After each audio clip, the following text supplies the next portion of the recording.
Good morning, everybody, and welcome to our Cabinet meeting on the 14th of February. A very warm welcome to members of the public and councillors, and equally a warm welcome to those people who've joined us online. Right, we'll move to the agenda proper. Item number 1, apologies for absence. I believe there are none received. Thank you. Item number 2, announcements from the chairman and or head of the paid service, none received.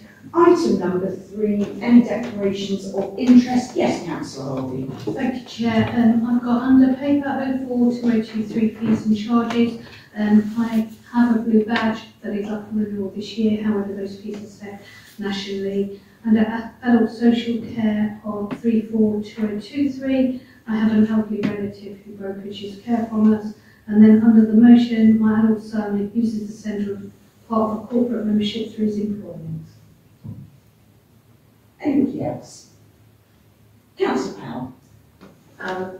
Yes, Chair, just in relation to the Leisure Centre, just to confirm that I'm actually Badminton Pair there.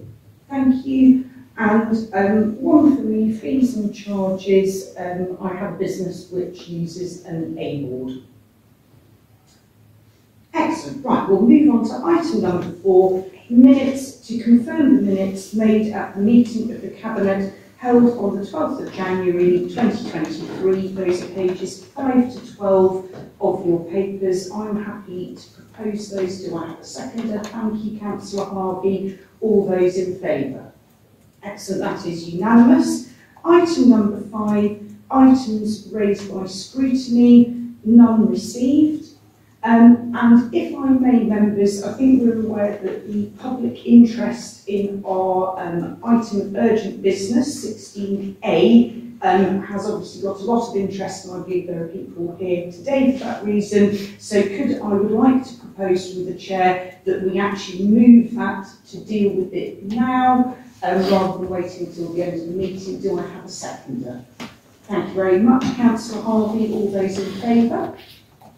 Thank you. So in which case we will move to item 16A, and I will read out what that supplementary says, because that is explanation for bringing this motion.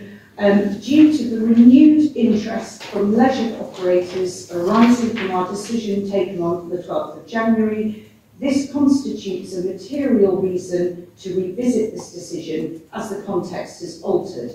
We therefore wish to give notice of motion as per procedural rule 131 to revisit Cabinet's decision of the 12th of January in order to reconsider the alternative decision recommendation option presented by officers. This was option 1B, the extension of the Stevenage Leisure Limited contract for the operation of the Catmose Sports Centre for up to 24 months to the 31st of March 2025 to enable the development and implementation of a new model for future provision. In particular, Cabinet wished to consider conducting a new tender exercise under the same conditions of nil cost to the Council. That was moved by 4 of us, and I will now hand over to the new portfolio holder of the Leisure, Councillor Sam Harvey. Thank you, Chair. The media publicity surrounding our previous decision, we've been approached by numerous contractors who've expressed interest in running the centre at zero cost to the Council. We're happy to allow this opportunity to progress. Advice from officers has stipulated that the previous procurement process did not leave room for negotiation.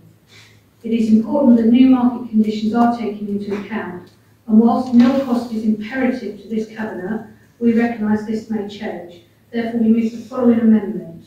Number 1, move an amendment that enables the procurement process to invite, not discount, alternative bids that may come with some financial risk contribution, so at least they can be evaluated.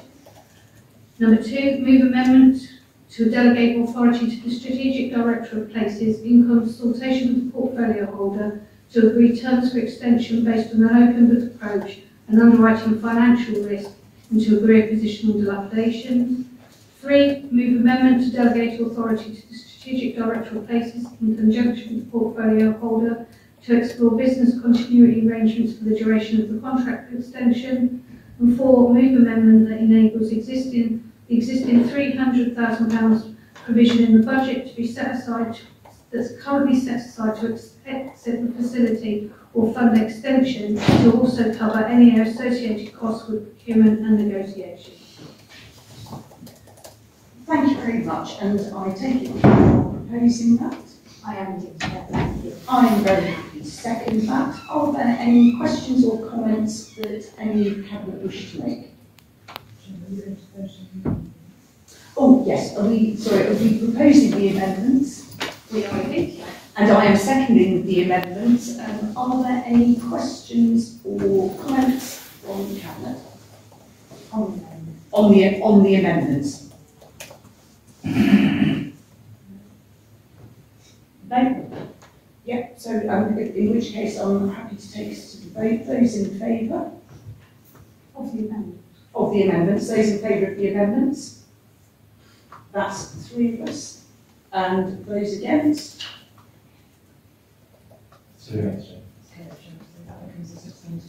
Substantive motion. Are there any comments or questions on the substantive motion? No? Yeah, well, in which case we can move to the vote. Those in favour? And those against?